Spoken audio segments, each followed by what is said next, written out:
18ই March আর 24শে March supreme কোর্টে রাজ্য বনাম ইডি, রাজ্য বনাম বিচারপতি, আবার কখনো রাজ্য বনাম কেন্দ্র, যেন এক অভূতপূর্ব টান টান সিনেমা স্ক্রিপ্ট, বলা ভালো টান টান কোর্টরুম ড্রামা। কি নেই? কপিল সিব্বলের তীক্ষ্ণ সওয়াল, সলিসিটর জেনারেল তুষার মেহতার টিপ্পনী, বিচারপতিদের ধমক, ভর্ৎসনা এবং নজিরবিহীন পর্যবেক্ষণ, আবার কল্যাণ বন্দ্যোপাধ্যায়ের মজার ছলে কটাক্ষ। এই দুদিন একটা টক ঝাল মিষ্টি শুনানি পর্ব দেখলাম আমরা, সৌজন্যে ইডির ডেরা থেকে মুখ্যমন্ত্রীর সবুজ ফাইল ছিনিয়ে আনা। এতে নাকি ইডি আধিকারিকদের মৌলিক অধিকার খর্ব হয়েছে। আবার মুখ্যমন্ত্রী যা করেছেন এমন ঘটনা ভূভারতে ঘটেনি। আইপ্যাক মামলা সুপ্রিম কোর্টে কত দূর এগোলো, ভোটের আগে এই মামলা কতটা গুরুত্বপূর্ণ, চলুন আজ দ্য ব্রিফিং রুমে খুঁজে দেখা যাক। আমি রয়েছি সোমনাথ।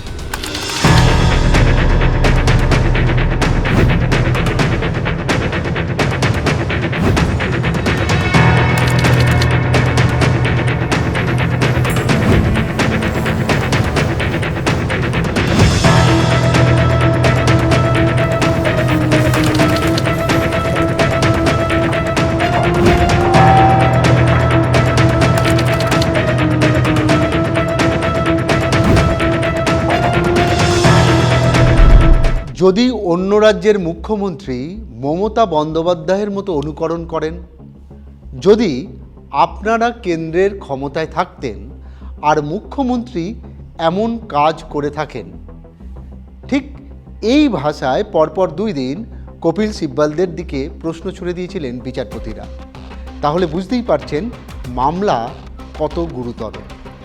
মুখ্যমন্ত্রী মমতা বন্দ্যোপাধ্যায়ের ফাইল ছিনিয়ে আনা নিয়ে সিবিআই তদন্ত চেয়ে সুপ্রিম কোর্টে দ্বারস্থ হয়েছিল ইডি।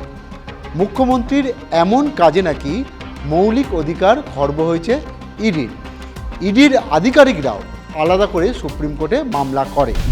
কিন্তু রাজ্যের বক্তব্য এই মামলার কোনো যৌক্তিকতাই নেই। ইডির আবার মৌলিক অধিকার কিসে? ইডি তো কোনো ব্যক্তি নয়। রাজ্যের আইনজীবী শ্যাম দিবান বলেন, মৌলিক অধিকার লঙ্ঘন হয়েছে বলে সংবিধানে 32তম অনুচ্ছেদের আওতায় মামলা করতে পারে না। ইডির আইনি ক্ষমতা আছে কিন্তু মৌলিক অধিকার নেই। দিবান আদালতকে মনে করায় ইডিকে কোনো রাজ্য সরকারের বিরুদ্ধে মামলা করতে দিলে যুক্তরাষ্ট্রীয় কাঠামো ভেঙে পড়বে। আরেক জাদরেল বর্ষিয়ান আইনজীবী কপিল সিব্বল বলেন, মৌলিক অধিকার রক্ষা করতে সিবিআই তদন্ত চাইতে পারে না ইডি। তখন সুপ্রিম কোর্ট প্রশ্ন করে, মমতা বন্দ্যোপাধ্যায় তদন্তে বাধা দিলে ইডি কি তাকিয়ে তাকিয়ে দেখবে? কোনো মামলা করতে পারবে না?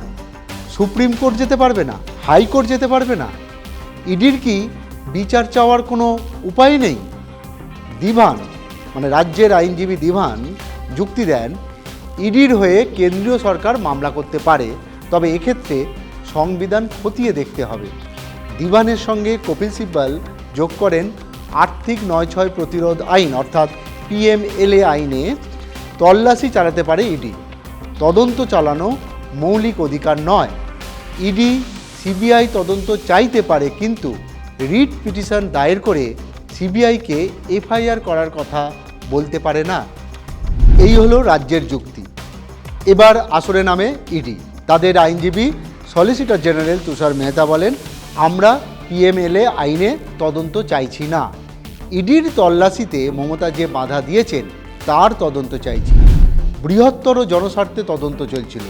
মেহতা মনে করিয়ে দেন, 2742 কোটি টাকার কয়লা দুর্নীতি মামলায় প্রতীক জৈনের নাম রয়েছে, এখানে নামের যোগ রয়েছে।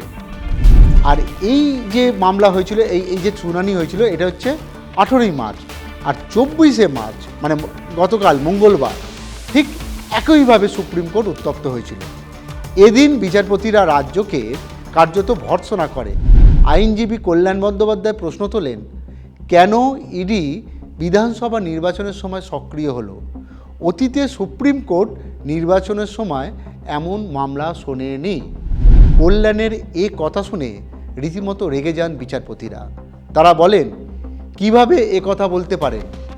বিচারপতি মিশ্রের চাঁচাশোলা বক্তব্য, আমরা নির্বাচনের কোনো পক্ষ নিতে চাই না, কোনো অপরাধেরও পক্ষ নিতে চাই না। আদালতের সময় জানি এবং সিদ্ধান্তেরও সময় জানি। আপনারা এক কাজ করুন, মানুষের ওপর ভরসা করুন। এরপর কপিল সিব্বলের সঙ্গে বিচারপতিদের কার্যত কথা কাটাকাটি শুরু হয়ে যায়। কপিল সিব্বলের যুক্তি ছিল, ইডির কোনো সংবিধান প্রদত্ত মৌলিক অধিকার নেই। সরকারি কাজের বাধার অভিযোগে ভারতীয় ন্যায় সংহিতায় রাজ্য পুলিশের কাছে অভিযোগ জানাতে পারে ইডি। এই যুক্তি শুনে অবাক হয়ে যান বিচারপতিরা। তাদের প্রশ্ন, যেখানে অভিযোগ খোদ মুখ্যমন্ত্রীর বিরুদ্ধে, আর তদন্ত করবে মুখ্যমন্ত্রীর অধীনে থাকা রাজ্যের পুলিশ? কপিল সিব্বল তখন বলেন, এটা তো অভিযোগই। অকারণে বিরক্ত হচ্ছেন বিচারপতিরা। বিচারপতি মিশ্র বলেন, আমরা প্রশ্ন করছি, কোনো পক্ষ নিচ্ছি না। বিরক্ত হচ্ছি বলে বিরক্তি তৈরি করবেন না। আর সেখানে নুনের ছিটের মতো তুষার মেহতা যোগ করে দেন, অভিযোগ কোথায়? মুখ্যমন্ত্রী তো নিজেই সংবাদ মাধ্যমের সামনে এসে বলেছেন, আমি নথি উদ্ধার করে নিয়ে এসেছি। এরপর কল্যাণদের বিচারপতি মিশ্র বলেন, ধরুন আপনারা কেন্দ্রের ক্ষমতায় এলেন, এরপর 2030 বা 31 সালে এই ইডির তল্লাশির সময়কে যদি কোনো রাজ্যের মুখ্যমন্ত্রী বাধা দেয়, তখন আপনি কি করবেন? কল্যাণ সুলভ ভাষায় বলেন, আইন অনুযায়ী প্রতিক্রিয়া হবে। অর্থাৎ তর্ক হলো, তরজা হলো, কিন্তু কোনো সমাধান হলো না। আগামী 14ই এপ্রিল ফের শুনানি। এতে লাভ হলো কল্যাণরা এমনিতেই চাইছিলেন এই মামলা পিছিয়ে দিতে, নির্বাচনের সময় কোনো রায় না বেরোক। গত শুনানিতেই ইডির তরফে অভিযোগ করা হয়, ইচ্ছাকৃতভাবে মামলা পেছাতে চাইছে রাজ্য। যদিও কল্যাণদের বক্তব্য, ইডি যা জবাব দিয়েছে তাতে নতুন অনেক তথ্য উঠে এসেছে, সেগুলি বিচার বিবেচনা করে উত্তর দিতে চায়, তাই একটু সময় লাগবে। আর দেখুন, আরও 3 সপ্তাহ পেয়ে গেলেন কল্যাণরা, আর তার ঠিক 1 সপ্তাহ পরেই প্রথম দফার ভোট। তাই নির্বাচনের আগে আদৌ কিছু হবে কি জানি, ব্রহ্মা জানে। কিন্তু মজার বিষয় হলো, এই গতবার যে শুনানি হয়েছিল তার শেষে কল্যাণ মজা করে বলেছিলেন, কপিল সিব্বল দিয়াগো মারাদোনার মতো খেলেছেন। সলিসিটর জেনারেল তুষার মেহতাই তো এখন রাজ্য চালাচ্ছেন। তখন মেহতা বলেন, না, এখন কমিশন চালাচ্ছেন। আর বিচারপতি মিশ্র হাসতে হাসতে বলেন, রাজ্য কে চালাবে এখনও কিন্তু ঠিক হয়নি। আপনি কি বলেন জানান কমেন্ট বক্সে। আপনারা দেখছেন TV9 বাংলা ডিজিটাল।